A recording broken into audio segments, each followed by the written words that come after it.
देखिए, मैं ये ज़रूर कहना चाहूँगा कि लखनऊ में वर्तमान में सांप्रदायिक सौहार्द बना हुआ है और सभी समुदाय ने हम लोगों के साथ बहुत कोऑपरेट किया, सहयोग दिया।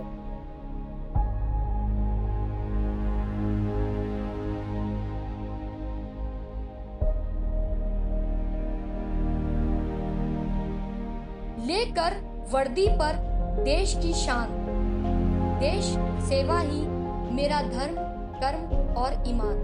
नमस्कार, मैं कौशिकी त्रिपाठी आप सभी का एक बार फिर से आपके अपने खास कार्यक्रम अतिथि उवाच में बहुत बहुत स्वागत करती हूँ। और आज हम आपका परिचय एक ऐसी शख्सियत से कराना चाहेंगे जिनके व्यक्तित्व में बड़ी विविधताएं हैं, जिन्होंने बीए किया, एमए म्यूजिक से किया, कानून की पढ़ाई की, पब्लिक एडमिनिस्ट्रेशन में तालीम हासिल की और फाइनली उन्होंने यूपीएससी क्लियर करके आईपीएस बने और वर्तमान में लखनऊ के जॉइंट पुलिस कमिश्नर के पद पर तैनात। जी हाँ, हम बात कर रहे हैं श्रीमान नीलब्जा चौधरी। सर, बहुत बहुत स्वागत है आपका हमारे शो में। ये संयोग कैसे बना कि आपने म्यूजिक से एमए किया और उसके बाद कानून की पढ़ाई की और अलग अलग क्षेत्रों में आपने तालीम हासिल की, इंजीनियरिंग की और उसके बाद यूपीएससी क्लियर करके आज आप आईपीएस बने। बताइए ये संयोग कैसे बना? देखिए, पहली बात तो ये कि पहले तो मैं इंजीनियरिंग ग्रेजुएट हूँ और उसी के अनुसार मैंने अपनी कार्य जीवन जो है टेक्निकल फील्ड में ही शुरू किया था और दूरसंचार के क्षेत्र में मैंने करीब 4 साल कार्य किया, सरकारी सेक्टर में, प्राइवेट सेक्टर में। और उसके पश्चात लोक सेवा आयोग के परीक्षा में चयन हुआ और मेरिट लिस्ट के अनुसार मुझे भारतीय पुलिस सेवा में एलोकेट किया गया और तब से मैं उत्तर प्रदेश में 2000 से सेवा अपना दे रहा हूँ। जहाँ तक म्यूज़िक में कुछ या विधि के पढ़ाई का प्रश्न है, वो मैंने इस नौकरी में आने के बाद किया है, पार्ट टाइम कोर्सेज के रूप में किया है।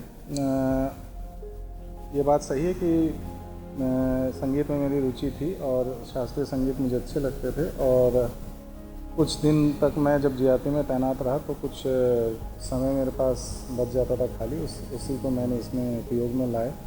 और फिर जब मैं कानपुर में तैनात रहा तब मैंने विधिक पढ़ाई भी शुरू करी, जो बाद में जाके जब ये कमिश्नरेट दंड प्रणाली उत्तर प्रदेश में लागू हुआ तो काफ़ी लाभदायक सिद्ध हुआ। तो जैसे जैसे समय बीतता गया, आई ऑलवेज फील कि जीवन हम लोग को एक ही बार मिलता है और इस जीवन में आपको असीमित आपके संभावनाएं हैं, आप जितनों को साकार कर लीजिए।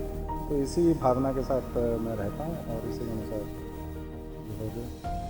आपकी पोस्टिंग अलग अलग स्थानों पर रही, सबसे ज़्यादा एक ऐसी कि सबसे ज़्यादा आपको कहाँ सबसे ज़्यादा मज़ा आया काम करने में? एक तो होता है कि सभी जगह एक अनुभव रहता है, अलग अलग अनुभव मिलते हैं। अगर मैं आपसे सीधा सवाल पूछूं कि सबसे रोचक अनुभव कहाँ का?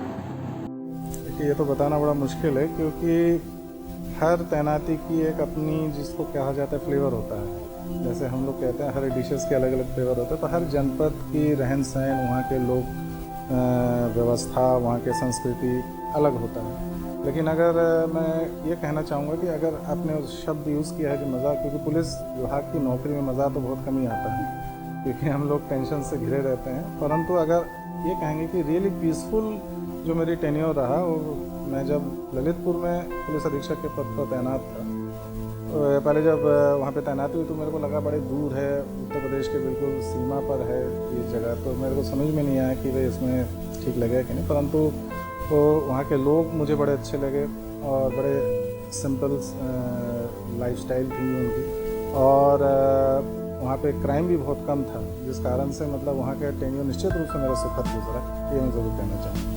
सर, जैसा इंट्रो में बोला, म्यूजिक सीखे, आपको कौन से संगीत में, जैसा कि आपने शास्त्रीय बताया, शास्त्रीय संगीत में आपका ज़्यादा रुझान रहा या शास्त्रीय संगीत को आपने सीखा? थोड़ा सा इस बारे में आप बताइए। शास्त्रीय संगीत एक बेस होता है, जिसको फाउंडेशन हम लोग कहते हैं, जो नींव होती है। कोई किसी भी संगीत को सीखने के लिए आपको नींव आपकी मजबूत होनी चाहिए। तो मेरी कोई फॉर्मल ट्रेनिंग पहले नहीं थी और झांसी में मुझे गुरु मिल गए थे और उन्हीं के मतलब अंडर में मैंने पहले बार एक फॉर्मल ट्रेनिंग जो है अपनी वोकल म्यूजिक में से शुरू किया। उसके बाद कुछ और गुणी लोग मिले मुझे मेरे कानपुर की तैनाती के दौरान, गोरखपुर के तैनाती के दौरान, तो उनसे भी सीखने का अवसर प्राप्त हुआ। फरुखाबाद में कुछ अच्छे लोग मिले। मतलब इस कला में अभी बहुत ऐसे गुणी व्यक्ति है जिनको हम लोग ज़्यादा जानते नहीं, क्योंकि ये विधा जो है धीरे धीरे लुप्त प्राय होती जा रही है। हम लोग आज की तारीख में ज़्यादातर पॉप म्यूज़िक या जैज़ म्यूज़िक मतलब इंटरेस्टेड रहते, या फिल्म म्यूज़िक, जो भी ज़्यादातर आज की तारीख में वो एक अलग ब्लेंड या फ्यूजन म्यूज़िक आप कह सकते हैं। तो ये निश्चित रूप से मेरे को महसूस हुआ कि अगर आप वोकल म्यूज़िक या शास्त्रीय संगीत में आपकी नींव अच्छी होगी तो किसी जॉनर के संगीत आपको आसानी से आ सकता है। इसी अनुसार मैं थोड़ा प्रयास ही किया है। मैं ये तो नहीं कहूँगा कि मैंने सीखा है। संगीत के बड़े बड़े जो उस्ताद लोग भी कहते सीखा तो नहीं जा सकता, नाद तो अनंत होता है। बड़ा मुश्किल प्रश्न है।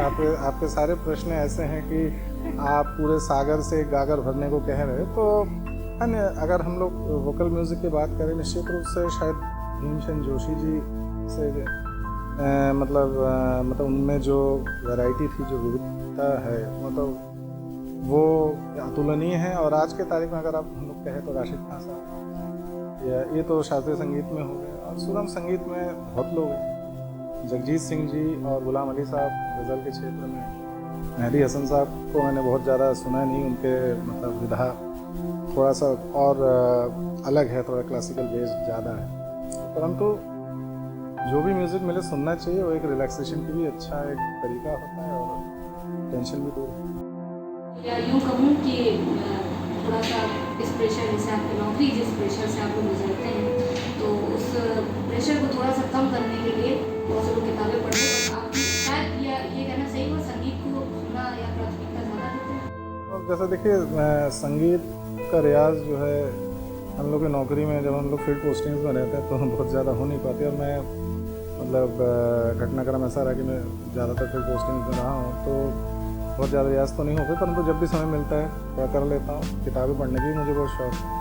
मेरे पास अच्छी खासी एक लाइब्रेरी है, करीब 5000 की। तो मेरे पास हार्ड कॉपीज़ होंगे पुस्तकों की। और म्यूज़िक भी मैं कलेक्ट करता हूँ। मैं थोड़ा एंटीक्स भी कलेक्ट करता हूँ, जो वाल्व रेडियोज़ हो गए या रिकॉर्ड प्लेयर हो गए, ग्रामोफोन्स हो गए। मेरे पास एक 1898 सन की ग्रामोफोन भी है, जो आज के तारीख में भी कार्यरत है।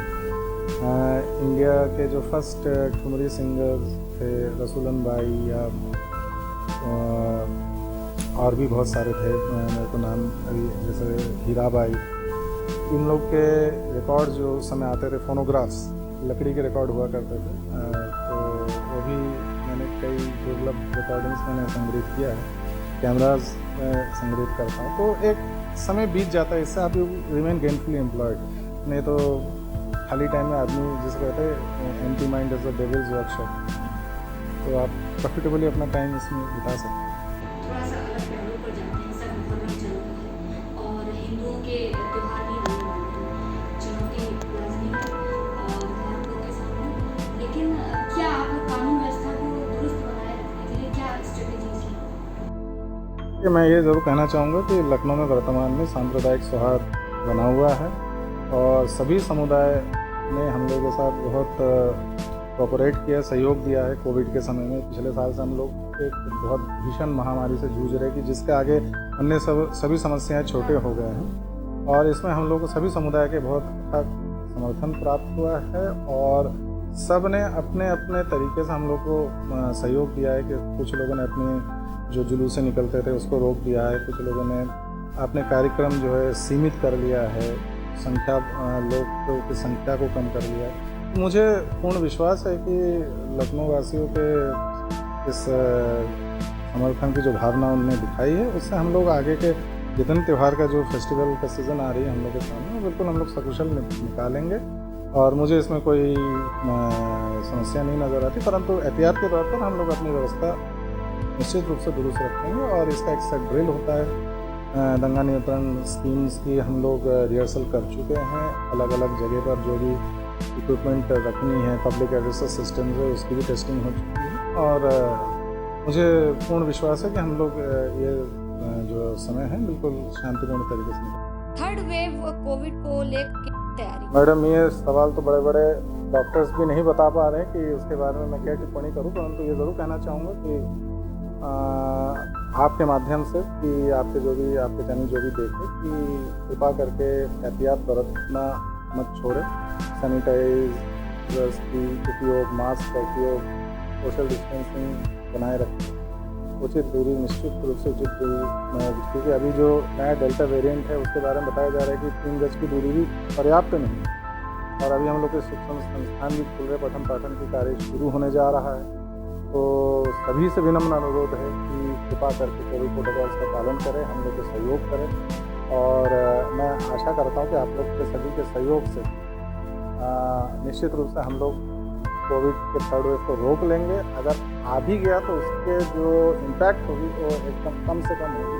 ये मेरा आपसे अंत में हम चाहेंगे कि लखनऊ की जनता के लिए सर आपका क्या संदेश? पूर्व में बता चुका, पुनः बता रहा हूँ कि सबसे पहले तो मैं सभी लखनऊ वासियों को धन्यवाद देता हूँ कि पिछले 1.5 साल से उन्होंने हम लोग को बहुत अथाह सहयोग प्रदान किया है, कोऑपरेट किया है, सहयोग किया है।